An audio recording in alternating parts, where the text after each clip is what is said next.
I remember how excited my wife and I were every time to announce that we were having a baby and to watch people's reaction to that announcement. In fact, our oldest, her name is Karis, and we told my father-in-law her name, and he misheard, and he said, "Her name is Clarice? You mean from like Silence of the Lambs?"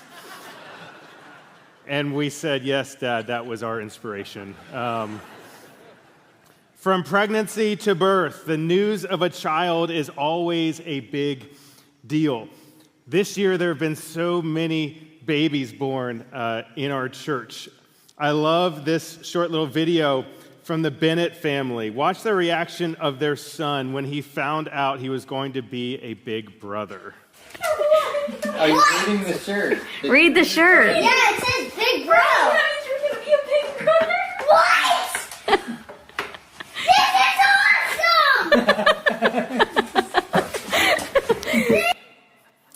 I love that. This is awesome. We love birth announcements. I found these two birth announcements on Facebook. I am so proud to announce that early this morning, Jada gave birth to a healthy little boy. And we know that every new parent thinks this, but we honestly believed he would be cuter. And then this one, welcome to the world, little Sam. Mom and baby just survived the most traumatic event of their lives thus far. So for some reason, Dad is recovering. We just got word, as I was coming in earlier before the first service, just got word that one of our staff members, Austin Haggerty and Cora Haggerty, had their second baby born this morning. Isn't that awesome, right? We love hearing the news of birth. So when we open the Bible and the beginning of the New Testament and the Christmas story, what do we find? We find the announcement of the birth of the Son of God. Good news of great joy. The announcement was given through angels to Mary and to Joseph and to the shepherds, and it was given through a star to wise men from a distant land. The account of the wise men is found in Matthew chapter 2. It's really fascinating for several reasons, but one is that there are so many assumptions that we make. Matthew says, for example, that the wise men came after Jesus was born, and based on other clues in the text, this could have been a year or two after Jesus was born. So the wise men probably don't belong in our nativity scenes. It also doesn't say how many wise men there were. They brought 3 gifts, but it could have been 6, 7 wise men or more, right? In fact, it was likely a whole entourage of wise men who came, traveled for months and arrived in Jerusalem and stirred up not only King Herod, but the entire city. We don't know exactly where they were from. We don't know whether the star they saw was a comet or an alignment of planets or a supernova, but this we do know, it really happened. It really happened. And why can we say that? Because the wise men were magi. They were astrologers. They were magicians. They might have had positions of wealth and status and prominence in their homelands, but in Israel, to the Jews, they were not viewed positively. And yet it's magi who worship the newborn king. And it's a teenage virgin who is to give birth. And it's untrustworthy shepherds who received the tidings of glad joy from the angels. And it was scandalous women in the baby's Ancestry.com genealogy. If you were going to make this story up, you would not include such incredulous, undesirable characters, but there they are because it's true. It's not a fairy tale. It's an announcement of news. God used a star to announce the most important birth in the history of the world. And to that announcement, there are 3 distinct reactions. I wonder if you had been there, how you would have reacted to the announcement of this birth. I wonder how you might react to the announcement of his birth here Christmas Eve 2025. So first reaction we see is the fear of Herod. Matthew 2, 1 through 3 says this, "Now after Jesus was born in Bethlehem of Judea, in the days of Herod the king, behold, wise men from the east came to Jerusalem, saying, 'Where is he who has been born King of the Jews? For we saw his star when it rose and have come to worship him.' When Herod the king heard this, he was troubled, and all Jerusalem with him." The word troubled there is pretty tame translation. In the Greek, it's more like agitated, disquieted, stirred up, even terrified. The wise men ask, "Where is he who has been born King of the Jews?" Why is that such an offensive question? Because Herod was king of the Jews, or at least he thought so. Even though he wasn't fully Jewish, he had struck a deal with Rome in order to reign. There was only room in the kingdom enough for one king, and Herod would not have any usurpers of his throne. We know from history that Herod was a paranoid ruler. He brutally eliminated any threats against him, whether real or perceived, even including his own family. Herod's request to the wise men to go and find the baby and then come tell him so that he too could worship was just a ruse. Later in the story, after he realizes that the wise men are not coming back, he orders the infanticide of every baby boy in Bethlehem under the age of 2. I like how in one Bible translation, whenever it refers to King Herod, it always refers to him with lowercase, little k. And whenever it refers to this child, the King of the Jews, it uses big case, uppercase, big K. Charles Spurgeon said, "A very singular thing this is, that Jesus Christ was said to have been born the King of the Jews. Very few have ever been born king. Men are born princes, but they're seldom born kings. I remember no one who was born a king except Jesus." And there is emphatic meaning in that verse we sing, "Born thy people to deliver, born a child, and yet a king.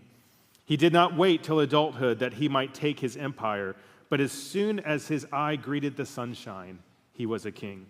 From the moment that his little hands grasped anything, they grasped a scepter.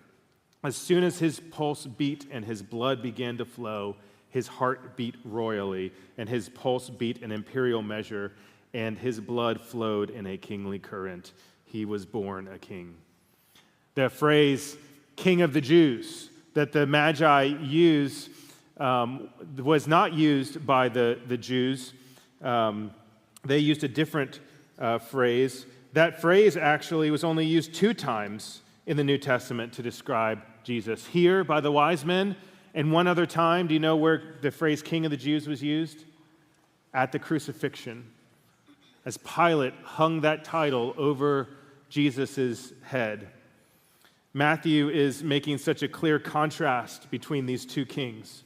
Herod, who out of fear kills and takes other life, versus Jesus, who out of love gives his own life and has killed himself. Herod, who ruled as a despot with an iron fist, and Jesus, who rules as a shepherd with compassion and care. So what do we learn from all of this? Well, what we learn is that for some, the announcement of the birth of Jesus is not good news. It is a threat. Jesus is a threat to Herods. He is a threat to little k kings because he's not just King of the Jews, he is the King of Kings. You know, it's embedded in our American experience, isn't it? I was born and raised in Virginia, and our state flag has Lady Liberty standing on the neck of a king, right? And it says, "Sic semper tyrannis," death to all tyrants.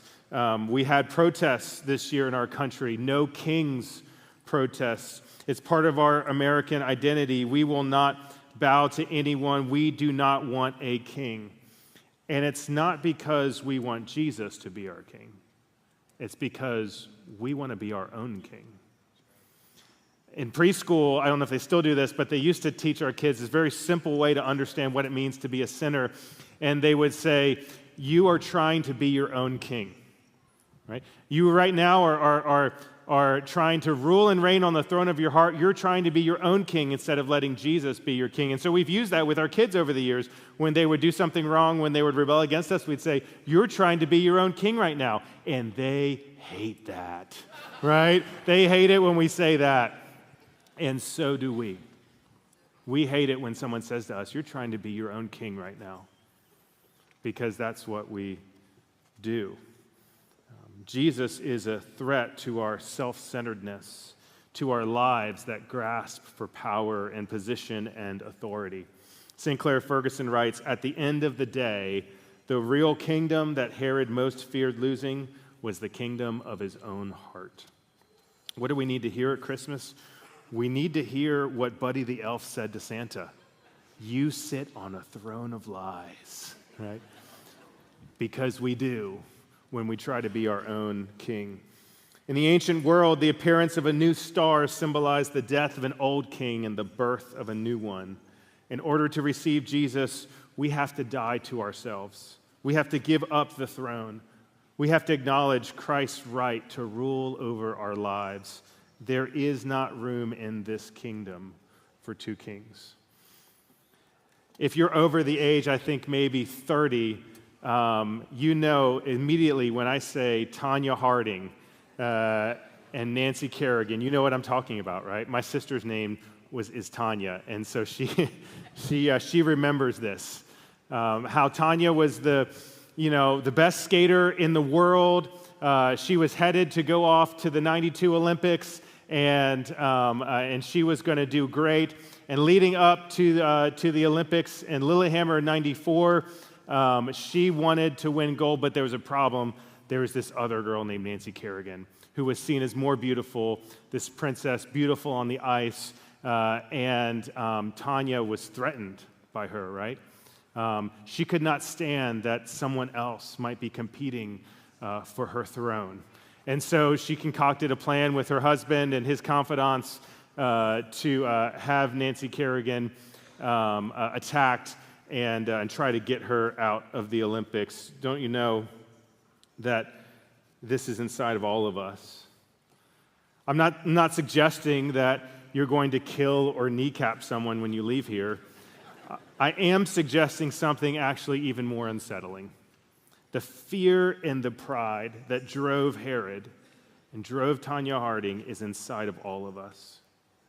And until you admit that and humble yourself, the announcement of the birth of Jesus will always be a threat.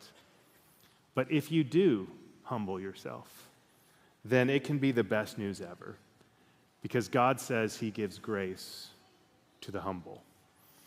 The second reaction we see is the apathy of the priests and the scribes. The wise men called him the King of the Jews. The Jews didn't use that title. They did, however, have an expectation that one day the Messiah, the Christ, would come. And so it says that after hearing this news, assembling all the chief priests and scribes of the people, Herod inquired of them where the Christ was to be born. They told him, in Bethlehem of Judea, for so it is written by the prophet, and you, O Bethlehem, in the land of Judah, are by no means least among the rulers of Judah. For from you shall come a ruler who will shepherd my people Israel. The Jews had been waiting for centuries for the promised Messiah. The religious leaders had been reading and copying and teaching the scriptures that prophesied about him. And notice when Herod asks the question where he is to be born, there is no hesitation. Right? There is no debate. There's no long search. Immediately, they know the answer. The prophet Micah had told them, Bethlehem, that's where the Messiah will come from.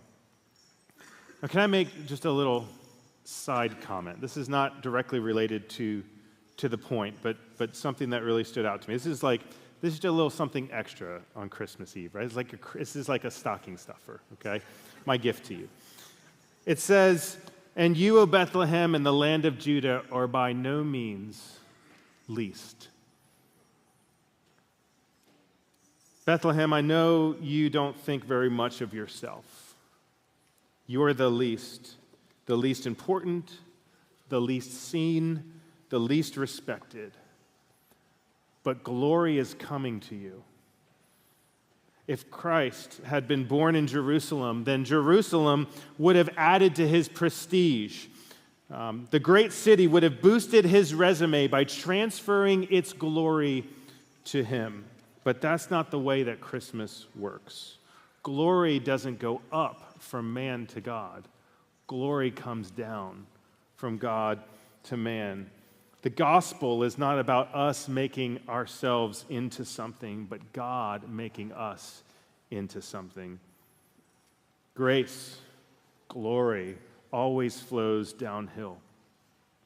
So, if you're here tonight and something has you feeling like the least on this Christmas Eve, unseen, unloved, unworthy, not enough, you are exactly the one Christ came for. He came to bring glory to those who are weary and need rest. He came to bring glory to those who mourn and long for comfort. He came to bring glory to those who feel worthless and wonder if God cares. He came to bring glory to those who sin and need a Savior. He came to Bethlehem. And the religious leaders should have rejoiced at this great news, right? They should have said to the Magi, reacted by saying, "We're going to Bethlehem with you. We too must worship this new king." But instead, they were apathetic. The Cambridge Dictionary defines apathy as showing no interest or energy, unwilling to take action, especially over something important. Why were the religious leaders apathetic? Maybe they had lost hope. Maybe they didn't believe that God really cared about their situation. Maybe they ultimately thought that if things were going to get better, it was up to them. For whatever reason, they were satisfied to quote the scriptures and go home. Sometimes those who most know the faith in the head know at least in the heart. So can I ask you, do you know the Christmas stories? Can you quote the scriptures? Is it possible that you have become apathetic to what it all means? Are you satisfied if on Christmas Eve you sing the songs and you light the candle and you go home and nothing has changed? Or do you want something more? Here at Seven Rivers, we're not into religion. Neither is Jesus. Religion is boring. Religion is stuffy. Religion is safe. And religion is empty. Religion puts God next to the elf on the shelf. The religious take Jesus for granted, but the gospel is the end of religion. Isn't it fascinating in this account that the irreligious who are far from God get Jesus, and the religious who are supposed to be close to God want nothing to do with Jesus? Bethlehem was only 5 miles away from Jerusalem. The pagan magi were willing to travel across the world. From the other side of the world, the Bible teachers were unwilling to walk 5 miles. And we'd be surprised, except that that's how it is through the whole New Testament. Jesus said, "Those who are well have no need of a physician, but those who are sick. I came not to call the righteous, but sinners." It's the prodigal son who comes home, but the self-righteous older brother who won't go into the party. We had predicted it. At age 14, she was on the rear end of a Honda, screaming up and down the street as if it were Daytona. She will end up bad, we said. At 15, I could tell by the empty beer cans in my front yard the next day what kind of weekend she had wasted. They're just going to have to take her in hand, I said. She's headed for trouble. More than once on those Saturday nights, her car radio electrified my sleep, sending me hurtling through space at 3 a.m. People like that are a menace to society, we declared. Then at 16, there was a story in the papers, the trial, and she was sent away for a year at the Youth Correctional Institution. We told you so, we said. Only a matter of time, we agreed. While there, she gave birth to the child she was carrying. The day of reckoning came. I was cutting my hedge at the time. I could see them, though. Cars began gathering about 10 or 11 that morning, loud music coming from the house. People came and went, bringing baskets of food, dishes, stacks of plates. Chairs were put out on the lawn. The music grew louder. Finally, a car pulled up. People came pouring out of the house and huddled around the car, everybody oohing and eyeing. I was hacking at the hedge, cutting it down to the roots by this time. Some kind of little basket decorated with pink ribbons was unloaded. Everyone paraded behind it into the house. I watched them from my now sparse hedge. Before going in, my neighbor had the nerve to stand on the porch and yell, "Hey, she's home, and the baby too. Come on over and join us. We're having a party." Who? Me? Humph. I'm a Christian. So I ask you this Christmas Eve, are you too Christian for Jesus? Are you too religious to celebrate the birth of this baby? Where is he who has been born King of the Jews? He's in Bethlehem. Come join the party. Who among us, Dietrich Bonhoeffer said, will celebrate Christmas correctly? Whoever finally lays down all power, all honor, all reputation, all vanity, all individualism, all religion beside the manger. Whoever remains lowly and lets God alone be high. Whoever looks at the child in the manger and sees the glory of God precisely in his lowliness. And then third and finally, it's not fear or apathy, but worship is the correct reaction to the news. And we see this worship pictured in the wise men. It says that after listening to the king, they went on their way, and behold, the star that they had seen when it rose went before them until it came to rest over the place where the child was. And when they saw the star, they rejoiced exceedingly with great joy. And going into the house, they saw the child with Mary his mother, and they fell down and worshipped him. Then opening their treasures, they offered him gifts, gold and frankincense and myrrh. And being warned in a dream not to return to Herod, they departed to their own country by another way. What can we say about the worship of these wise men? Well, one, they worshiped God because he drew them to himself. The Bible makes it very clear that no one seeks after God on their own. God used a star and an 800-year-old prophecy to lead the wise men to the Christ child. The wise men set off on their journey not knowing what or where or how, but God was guiding them to that which their heart most longed for. God sovereignly and supernaturally directs them. It says the star went before them and came to rest right over the place where the child was. And then afterwards, God warned them in a dream not to go back to Herod, but to return another way. I'm not saying that you should live your life based off of stars and dreams, but here's what I know. God is completely sovereign over everything. And when he wants you, he will do anything and use anything to draw you to himself. It is not by accident that you are here this Christmas Eve. It's one of my favorite things. I love to ask people when I meet them, how did you find Seven Rivers? How did you get here? And they'll say, well, Google, or a friend, a neighbor invited me. I was just driving by. I came to a funeral here.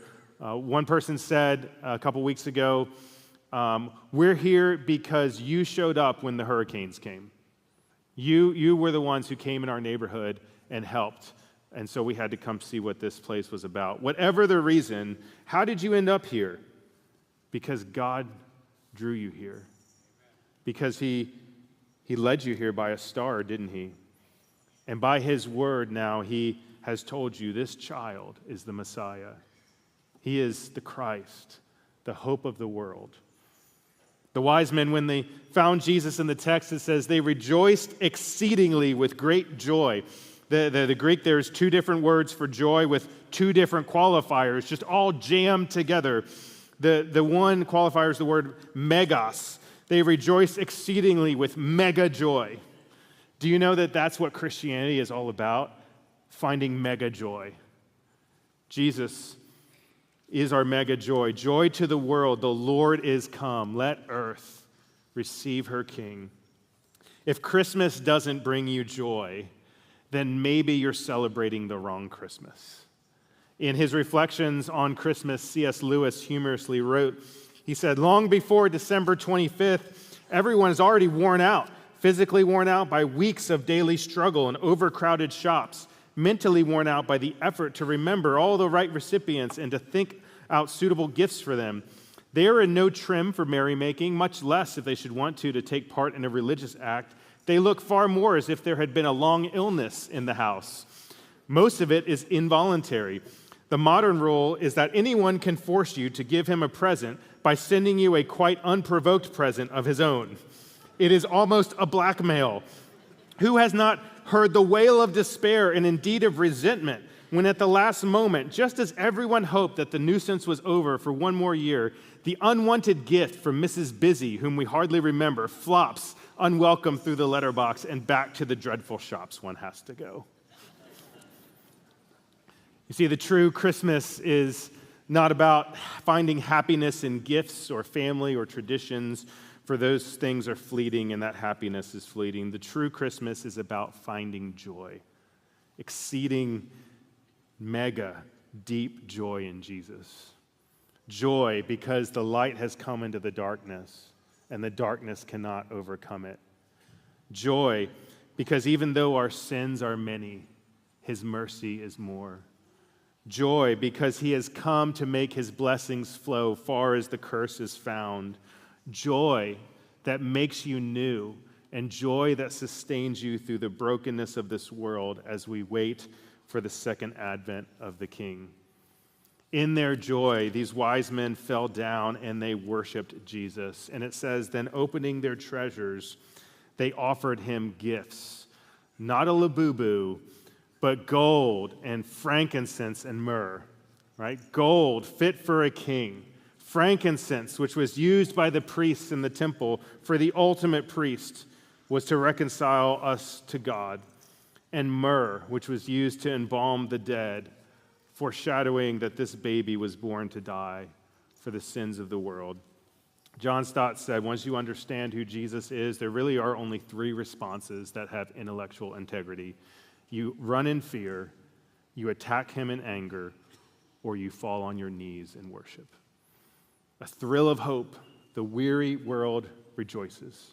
For yonder breaks a new and glorious morn. Fall on your knees. In the early 1800s, a European king, powerful, feared, accustomed to being in absolute control, decided to visit a small church, village church on Christmas Eve. Word spread quickly. Soldiers lined the streets, officials filled the front rows, and everyone stood when he entered. Everyone except for one man. Near the back of the church sat an old farmer who had arrived early and knelt in prayer. When the king walked in, whispers rippled through the room. People glanced nervously at this man on his knees. Someone tugged his sleeve and whispered urgently, "Stand up, the king has entered." The farmer didn't move. Again, "Stand up, don't you know who that is?" The old man quietly replied without lifting his head, "I do. That is why I cannot stand." By the time the service ended, word of the moment had reached the king himself. But instead of being angry, he was deeply moved. He remarked, "Tonight, I learned about the true king because I watched a man who knew when not to rise." On that Christmas Eve, the greatest act of worship in the room was a man kneeling before Christ. Tonight, we stand in a room filled with light and warmth and family, but the call of Christmas has not changed. The invitation is not merely to admire the story, not simply to feel nostalgic, not even just to believe the facts. The invitation is the same one given to the wise men, to lower ourselves, to yield control, to bring what we have and who we are and place it before Jesus. Because Christmas is not just about a child born long ago, it is about a king who still receives worship. And the most fitting response to him has always been the same: to fall down and to worship. Amen.